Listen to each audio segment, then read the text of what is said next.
Hello বন্ধুরা, কেমন আছো সবাই? নিশ্চয়ই ভালো আছো। গরমে ভালো থাকো, সুস্থ থাকো।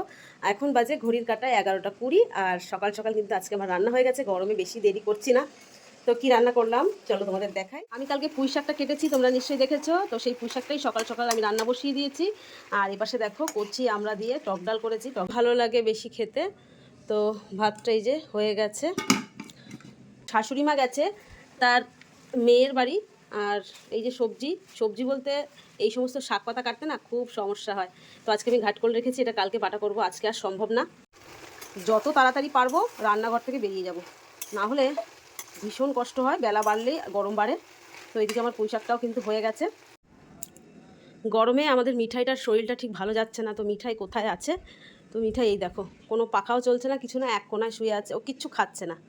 আর এই যে যে মেশিনটা দেখতে পাচ্ছ, এটা আমাদের এই সোফার কাজটা চলছিল। সোফাটা একদম ছিঁড়ে গেছে, তাই কভারটা শুধু চেঞ্জ করেছি। তো এবার ফাইনাল কভার করেছি। আর মানে ফাইনাল বলতে এর উপরে আবার একটা কভার লাগাবো। সেই জন্য এটাকে চাদর দিয়ে ঢেকে রেখেছিলাম। বারবার ময়লা হলে ঠিক করতে গায়ে লাগে। তো ছোট্ট একটা মিনি ব্লগ তোমাদের সঙ্গে শেয়ার করলাম। কেমন লাগলো জানিও। সবাই ভালো থেকো, সুস্থ থেকো। বাই।